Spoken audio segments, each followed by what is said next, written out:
বহুদিন ধরে জমিজমা সংক্রান্ত বিরোধের সূত্র ধরে প্রতিপক্ষের হামলায় পা ভাঙল বৃদ্ধা মোমেনা বেগমের। শুধু তাই নয়, এই ঘটনায় ধারালো অস্ত্রের কোপে মাথায় সেলাই পড়েছে মমিনার স্বামী ইব্রাহিম আলীর। আর আহত হয়েছেন একই পরিবারের ৩ ছেলে ও ১ মেয়ে। তারা প্রত্যেকে কুড়িগ্রাম সদর হাসপাতালে চিকিৎসা নিয়ে ফিরেছেন বাড়ি। ভুক্তভোগীরা ভুগছেন নিরাপত্তাহীনতায়। এ ঘটনায় কুড়িগ্রাম জেলার ফুলবাড়ী থানায় ১১ জনকে আসামি করে একটি মামলা দায়ের করা হয়েছে। ঘটনাটি ঘটেছে গত ২৭ জানুয়ারি কুড়িগ্রাম জেলার ফুলবাড়ী উপজেলার অনন্তপুর গ্রামে। পরে ৩০ জানুয়ারি ভুক্তভোগী মোহাম্মদ মাইদুল ইসলাম পরিবারের পক্ষে থানায় একটি মামলা দায়ের করেন। ভুক্তভোগী ও এলাকাবাসী জানান, পূর্বশত্রুতার জেরে প্রতিপক্ষ নুরুল হক, শাহিন মিয়া ও ফজলুল করিম গঙেরা এ হামলা চালান। কুসা দিয়ে ভাঙছে, নাটি দিয়ে বাড়ি দিয়ে আমার ঠ্যাং ভাঙছে, হাতও ভাঙছে।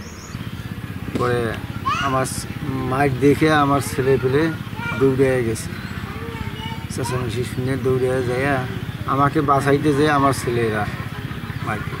আমার মা ঘরে ছিল, ঘরে এসে আমার দরজা যখন ধাক্কা দিছে তখন আমার মা বাড়াইছে, তখন আমার মাকে মায়ের দেওয়া শুরু করেছিল সব পুরুষ লোক।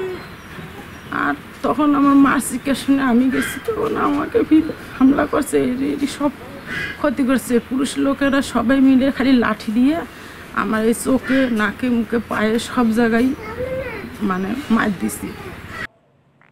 এ সময় তারা পূর্ব পরিকল্পনা অনুযায়ী হাতে লাঠিসোঁটা ও ধারালো অস্ত্র দিয়ে ভুক্তভোগী পরিবারের সদস্যদের গুরুতর আহত ও জখম করে বাড়ি থেকে নগদ অর্থ ও কিছু স্বর্ণালংকার লুটপাট করেন।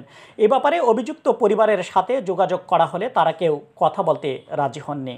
এদিকে ফুলবাড়ী থানার ভারপ্রাপ্ত কর্মকর্তা মামুনুর রশিদ ছুটিতে থাকায় মামলার তদন্তকারী কর্মকর্তা উপপরিদর্শক আবু সুফিয়ান জানান, মামলার তদন্ত চলছে, আসামিরা পলাতক, তাদের আইনের আওতায় আনার প্রচেষ্টা চলছে।